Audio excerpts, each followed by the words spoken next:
Nah, apalagi kan sekarang banyak tuh kayak film yang diadaptasi dari thread Twitter atau dari video TikTok.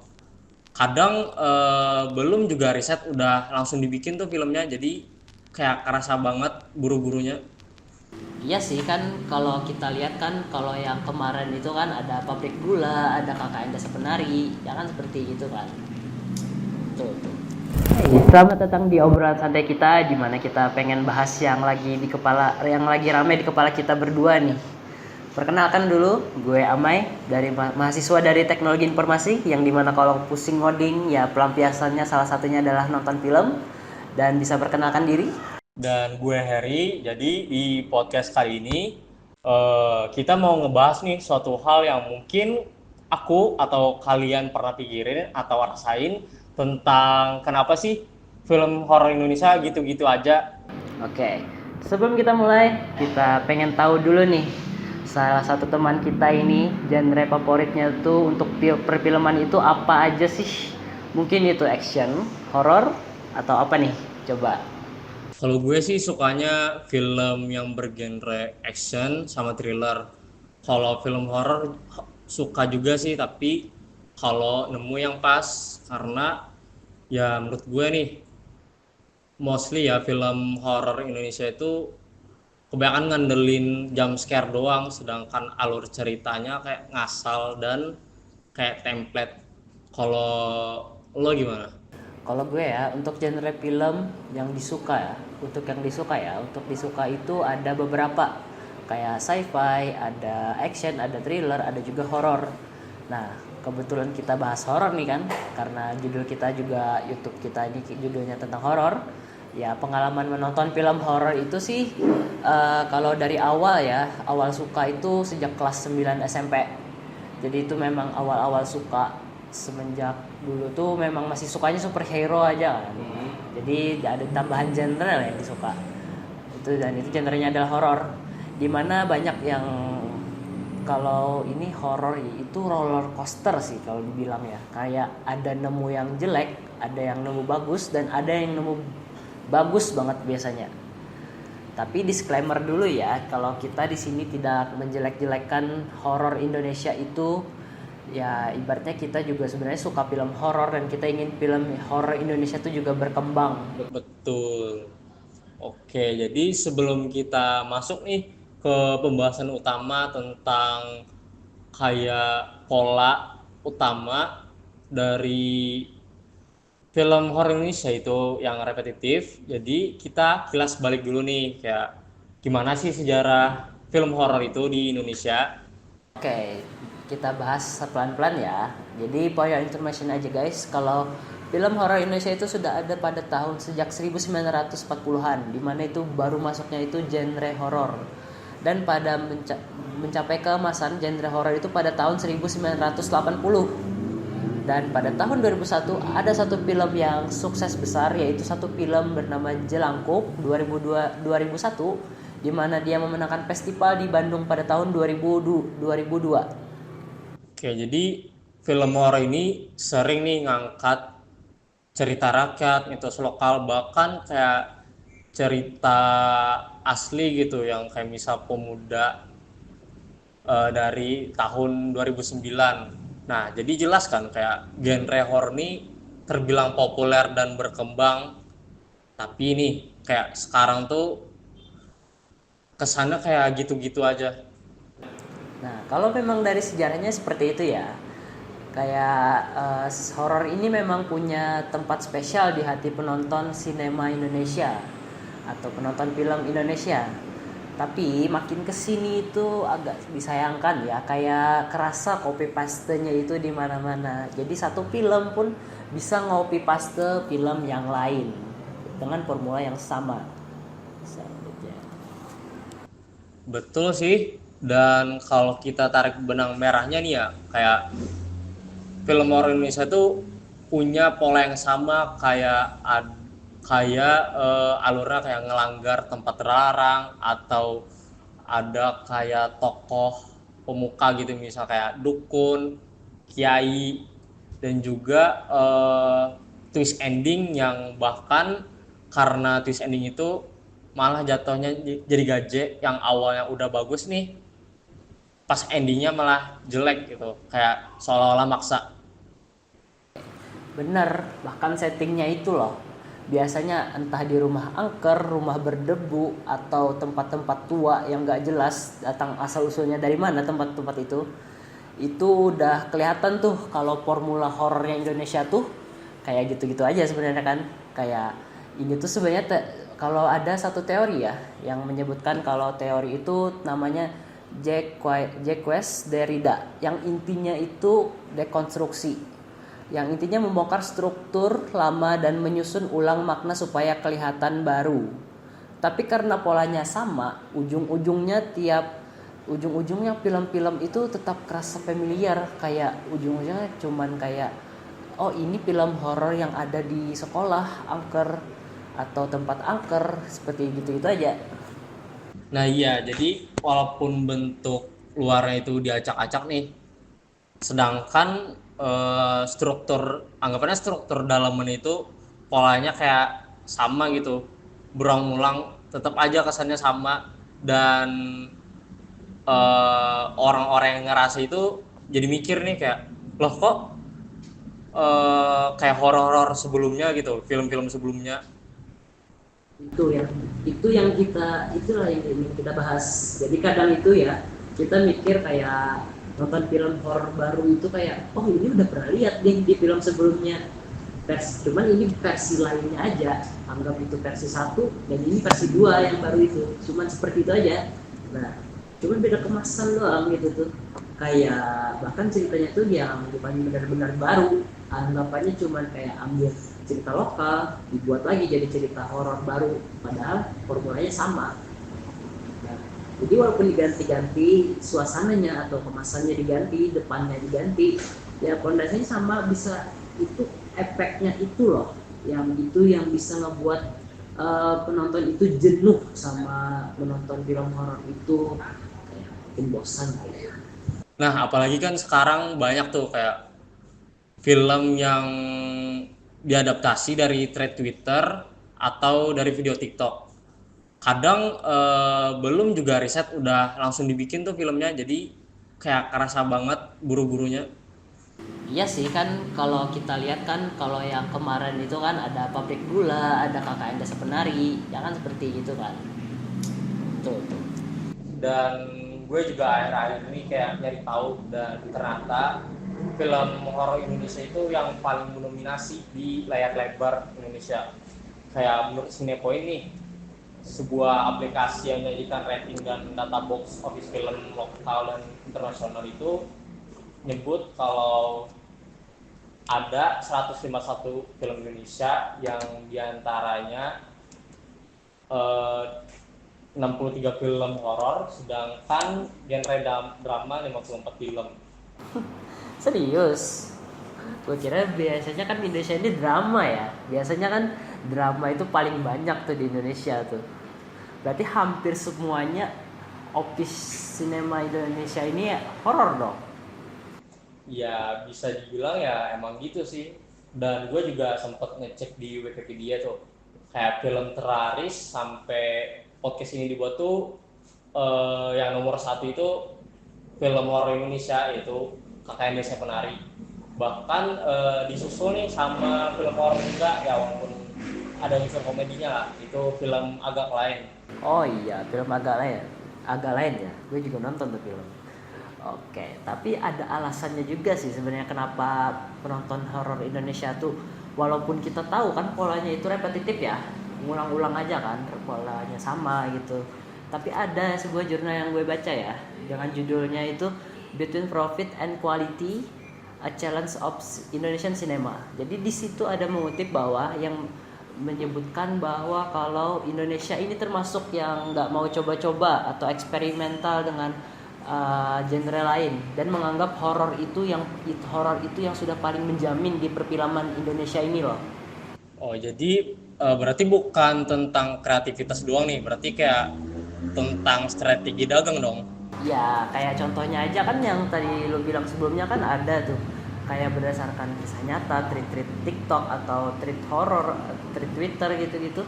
ya terinspirasinya dari situ. Banyak banget tuh kan yang diangkat jadi film horor, kayak KKN, Pabrik Gula yang kemarin tayang, terus ya seperti itulah. Dan itu lagi juga kan ya, dengan ya format kayak beda dikit, paling ganti tempat atau setting. Betul tuh, jadi kan makin kelihatan tuh kalau itu tuh sebenarnya repetitif, cuman beda judul atau setting, udah cukup gitu doang. Tapi karena peminatnya Indonesia ini memang sudah ada sejak awal, dari awal kesuksesan tadi kan kita bahas juga sejarah tuh tadi. Jadi memang dari situ ya tetap diproduksi terus menerus tuh. Memang bagus dalam perindustrian perfilman Indonesia, tapi ya pada akhirnya ada dampak lain kan kalau itu dijadikan repetitif dan itu berulang-ulang, tidak ada kreativitas dan nggak mau coba genre lain gitu loh. Ya dari awal pun memang sih genre horor ini memang peminat Indonesia sih, karena ya banyak orang yang suka jump scare, orang suka yang takut-takutan gitu ya, kurang lebih seperti itu ya. Dan juga nih, kalau kata Sigmund Freud, seorang tokoh psikologi terkenal, itu dia ada bikin esai yang berjudul The Uncanny di tahun 1919. Jadi simpelnya di esai itu dia bilang kayak horor itu tuh sebenarnya kayak latent desires, keinginan-keinginan tersembunyi manusia yang ada di alam bawah sadar kita. Maksudnya gimana sih? Gak paham maksudnya. Jadi gini, kayak film horor itu ngebuka penasaran atau hasrat kita yang kita pendam. Biasanya itu kayak hal-hal tabu yang makanya kita tekan gitu biar nggak keluar. Nah, hal itu walaupun kita tekan pun sebenarnya masih ada di dalam diri kita gitu. Jadi menurut Freud, semua hal itu yang kita tekan itu mengendap di alam bawah sadar kita, yang mana itu bisa muncul ketika kita nonton film horor, misal kayak rasa takut atau kekerasan atau dorongan melakukan suatu hal yang nggak pantas. Oh, jadi kayak kita punya sisi gelap yang disembunyikan gitu ya? Kayak film horor itu semacam jalan aman buat ngeluarin semua hal yang takut, cemas, atau apapun itu ya?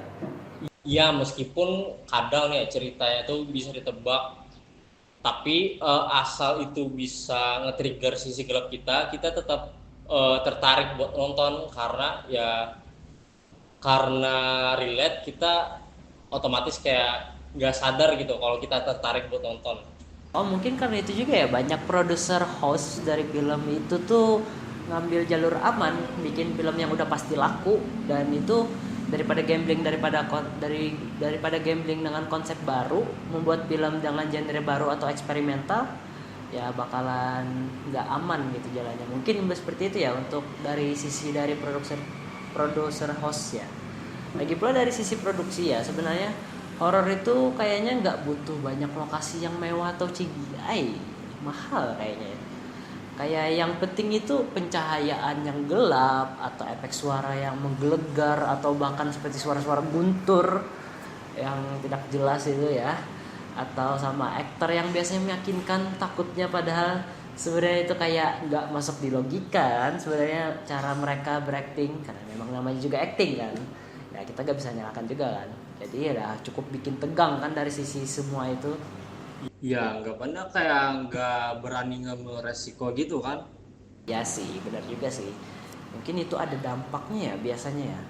Mungkin akibatnya itu kayaknya walaupun misalnya nih produser host ini buat judul yang menarik kan, tapi untuk film horor ini kan repetitif, ini susah kan, berarti nyari yang benar-benar bagus atau yang kayak kualitasnya memang sangat-sangat oke, itu berarti susah kan, karena dampaknya aja kan udah kerasa tuh tadi.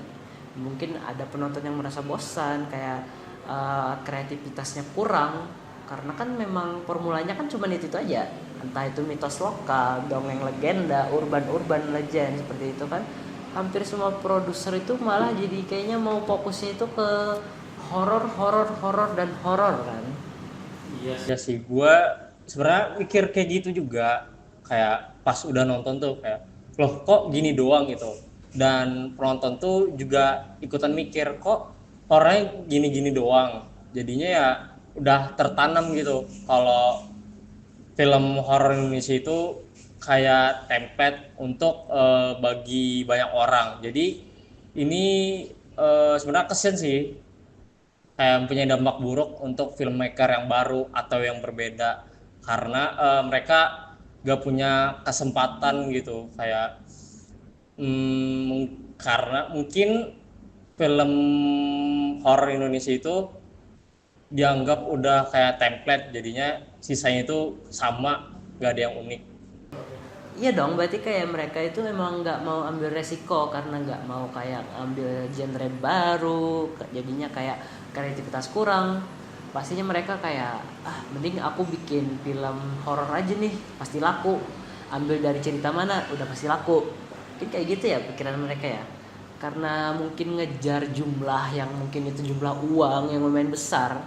Ya kadang kualitas filmnya jadi ya tahu sendiri lah ya seperti apa film-film yang banyak gitu ya, film horor yang banyak sekarang beredar tuh, jadi kayak kesannya editannya mungkin kasar atau bahkan bisa jadi jelek, dan seremnya malah jadi aneh dan gak masuk akal, dan kadang unsur-unsur jumpscare-nya itu kadang gak pas, unsur komedinya gak pas, kan ada tuh seperti itu kan film-film horor tuh main ada kan pasti. Ya makanya nih kayak film-film kita tuh jadi susah bersaing di kancah global, jadinya ya kita nggak punya keunikan atau kualitas yang bisa dibawa ke bersaing ke kancah global. Dan bukan berarti sih gue bilang semua film horor Indonesia itu jelek sama repetitif, ada juga yang unik bahkan kayak bagus. Wah, ini menarik nih, kan kita sudah bahas ke berarti gak semua itu repetitif ya. Contohnya kayak gimana sih itu? Coba. Contohnya kayak film Perempuan Tanah Jahanam, itu film yang disutradarai oleh Joko Anwar. eh, Film itu bergenre horor cuman dipaduin dengan kayak thriller gitu, kayak ada darah-darahnya dan dengan misteri yang menarik gitu buat dipecahin, dan sinematografinya juga bagus. Ya, betul juga sih. Ya, kalau setuju sih sebenarnya, mungkin ada juga sih satu film yang seperti itu ya, yaitu Pengabdi Setan tuh. Pengabdi Setan tuh rebootnya itu ya, itu kan film lama ya Pengabdi Setan itu ya. Lama, jadi rebootnya itu kan dibuat baru lagi dan itu cukup serius tuh. Dan itu kebetulan kalau nggak salah dari Joko Anwar juga ya. Iya.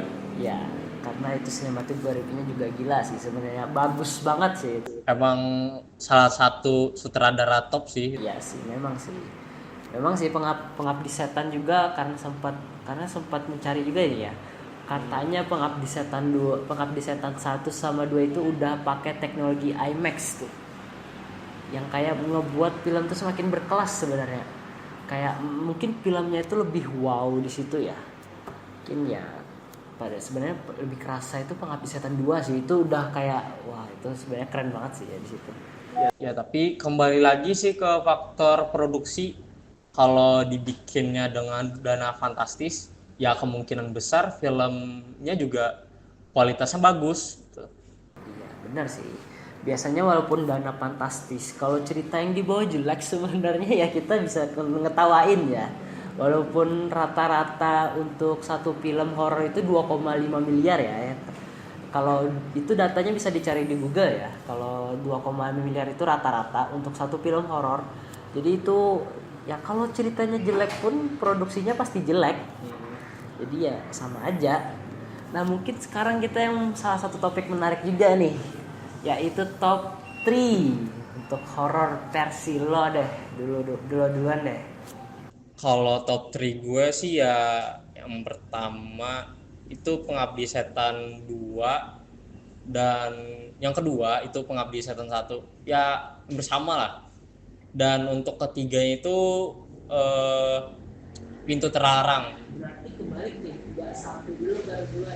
Enggak, soalnya kayak satu tuh anggapannya kayak gimana, kayak intronya lah, sedangkan di Pengabdi Setan 2 itu kayak mulai banyak tuh tokoh-tokoh yang mulai dikenal, dan udah, ini anggapannya spoiler aja ya, kayak udah muncul tuh sekte-sektenya gitu.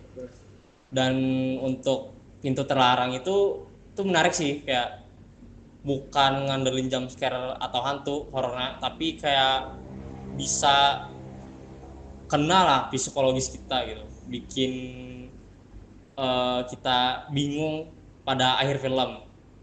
Ya bisa dibilang sih top 3 gue ya semuanya Joko Anwar, tapi bukan berarti gue karbit atau ngefans banget gitu, karena ya murni emang suka. Dan juga bukan berarti kok menurut gue nggak ada yang film bagus, film horor lain yang bagus selain sutradara Joko Anwar.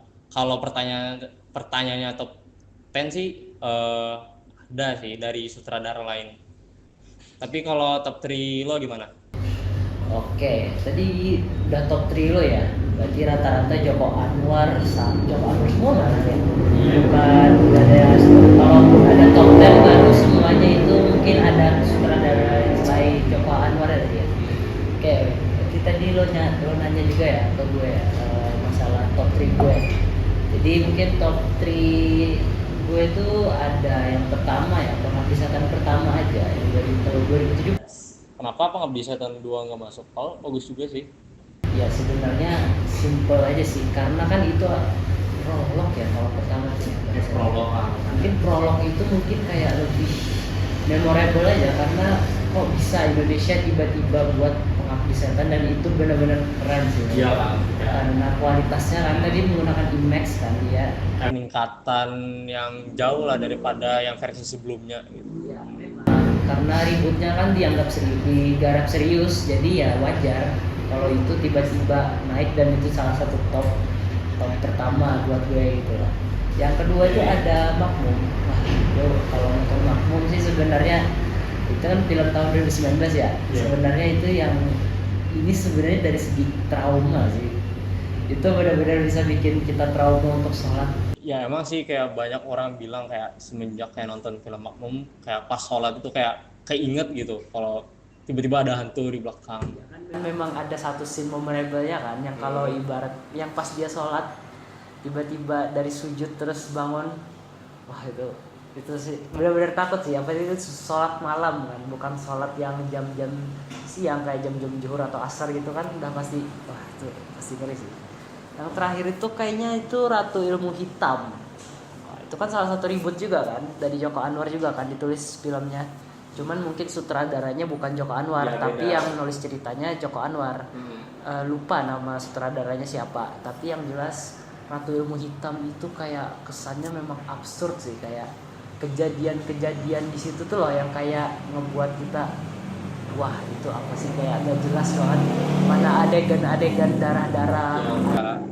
Ya, bikin merinding lah. Iya, betul. Jadi kayak CGI-nya bagus sih itu, kayak efek visual efeknya bagus. Pada tahun 2019 ya, semuanya rata-rata ini kayaknya top 3 gue ini hampir 2017 sama 2019 aja, jadi makanya ya, Ngikutin perkembangan zaman juga kan, anggapannya gitu. makanya kata gue tadi kan yang kayak ibaratnya nyari horor itu agak susah yang benar-benar bagus dan benar-benar catchy di gue gitu lah, kayak susah gitu lah. Jadi ibaratnya kalau selera, mungkin selera beda ya, jadi kita gak bisa selera kita disamain ya. Mungkin itu sih top 3 film horor Indonesia gue ya, karena ya kayak Pengabdi Setan karena kualitasnya yang bagus, kayak Makmum bikin traumanya itu yang benar-benar keren gitu lah, kayak wah itu kok bisa bikin sampai trauma untuk sholat lah bang, untuk sholat kewajiban lah ya lah. Terus yang ketiga itu Ratu Ilmu Hitam, itu yang dimana penyihirnya itu lah yang benar-benar kayak bikin di luar nalar aksi-aksinya itu, kayak apalagi kan tribut kan, itu film tahun 1970-an kalau nggak salah ya.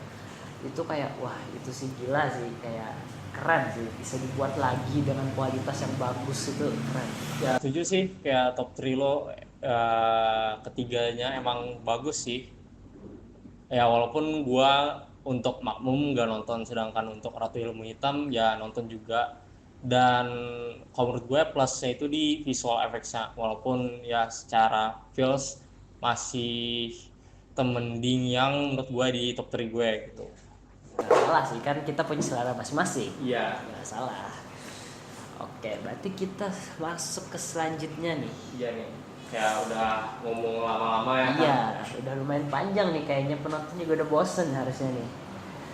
Mungkin produksi oke, cut sedikit lah.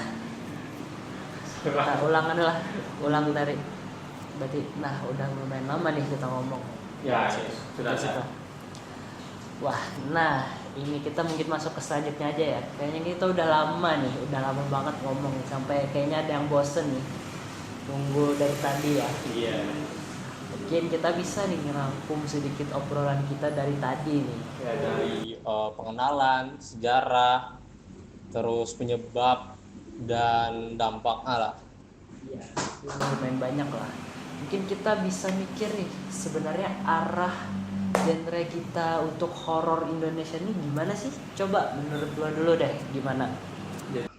Jadi menurut gue nih ya, kayak kesimpulannya film horor Indonesia itu mostly ya, jujur aja emang repetitif, dan itu pun datang dari banyak segi gitu alasannya, kayak mungkin dari segi bisnis, segi produksi, bahkan segi psikologis. Tapi ini padahal kan cerita-cerita lokal di Indonesia itu banyak bagus, kayak mitos-mitos legenda, kayak misal kayak Nyi Roro Kidul atau kayak Buto Ijo, mungkin yang bisa di remake lagi lah dengan teknologi terbaru, mungkin bisa keren gitu, atau bisa dikembangin lagi mungkin kayak horor tapi ada tema pahlawan kayak nyatu gitu, kayak unik. Jadi dari situ kita bisa nih ngembangin film horor lokal biar nggak gitu-gitu aja. Masuk akal sih ya. Tapi kalau menurut gue ya, itu kan kita bahas secara general dulu ya. Film tuh memang ada salah satu cara menyampaikan karya ke dunia. Kan ibaratnya kayak karya kita bakal dikenal itu lewat film, salah satu caranya seperti itu kan. Jadi bisa kenalin kultur, terutama kayak lo bilang tadi Nyi Roro Kidul. Ya mana mungkin ada Nyi Roro Kidul di luar negeri, pantai selatan kan nggak mungkin tuh. Tiba-tiba ada aturan orang pakai baju hijau ditangkap di situ kan, nggak mungkin kan, nggak ada kan di sana. Ya sebenarnya itu ya.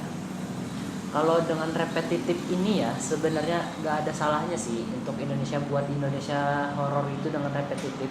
Tapi itu lebih ke gimana cara penyampaian ceritanya itu benar-benar masuk, dan juga mementingkan kualitas di atas kuantitas. Jadi ibaratnya kayak mementingkan kualitas juga daripada kuantitas, yang kayak lo bilang tadi di sini poin 63 film ya dalam 1 tahun untuk horor itu ya. Nah itu kan juga termasuk tuh, berarti kan lebih banyak kuantitas daripada kualitas. Dari kualitas kan ya, karena ya mungkin mikirin cuan mungkin ya, pastinya tanpa mikirin kualitasnya. Sesuai dengan pendapat lo juga sebelumnya, ada masalah bisnis tuh, lagi-lagi bisnis. Karena ya Indonesia ini bisa merolasi film horor itu banyak, tapi nggak semua kualitas bagus. Makanya top 3 kita juga nggak yang tahun-tahun sebelumnya, nggak mungkin KKN menurut gue biasa aja sih ya. Karena ya menurut kayak terinspirasi dari cerita di sosmed ya, mungkin jadinya banyak nih kayak orang mikir, wah kayak ada nih terinspirasi dari misal Treat gitu, kayak mungkin menarik ya.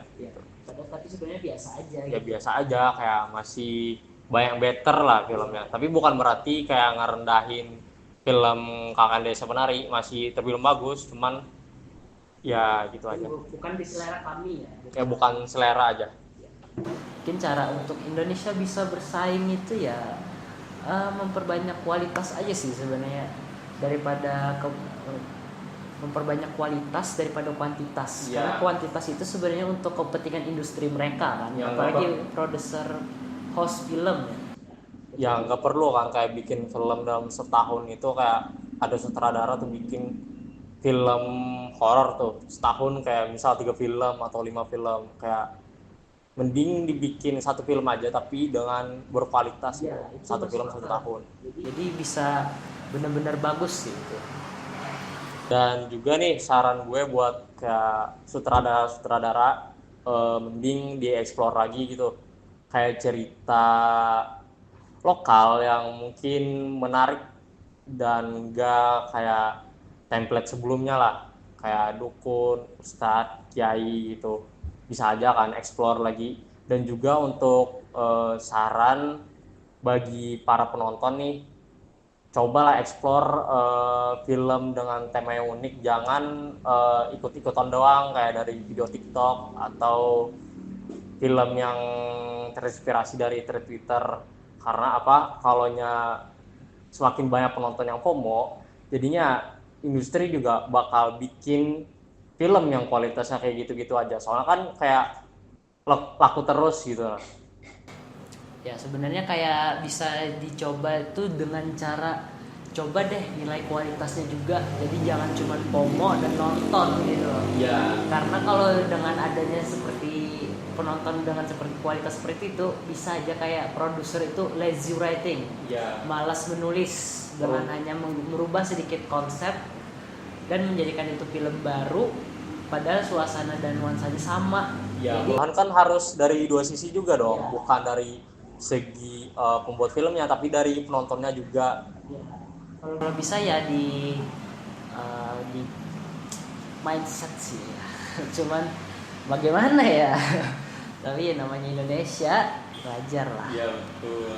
Nah kita juga bertanya nih ke kalian nih, ya, kenapa sih sering banget film horor Indonesia itu disebut template mungkin ya?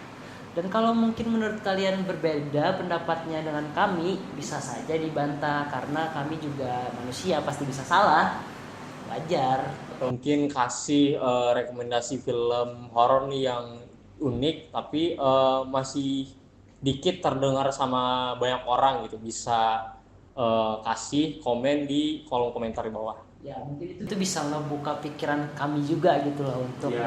memikirkan, oh ternyata bagus nih pemikiran kalian tentang film ini. Ya. Sama kayak ngasih kesempatan nih biar film-film yang unik gak ngikutin template buat kayak terkenal juga gitu. Mungkin itu aja sih ya dari kami ya. Mungkin mohon maaf ya kalau memang kami banyak kurang dalam penyampaian ini ya. Namanya juga kami baru membuat podcast ini ya. Oke, jadi sampai jumpa di obrolan selanjutnya. Semoga film horor Indonesia nggak gitu-gitu aja lagi dan industri film Indonesia makin berkembang. Ya, itu juga salah satu harapan besar kami, yaitu Indonesia bisa berlayar di dunia global ya. Tentu saja ya. Mungkin itu saja dari kami berdua. Saya Heri, saya pamit undur diri. Saya Amai, saya pamit undur diri. Sekian dari kami. Dadah. Terima kasih.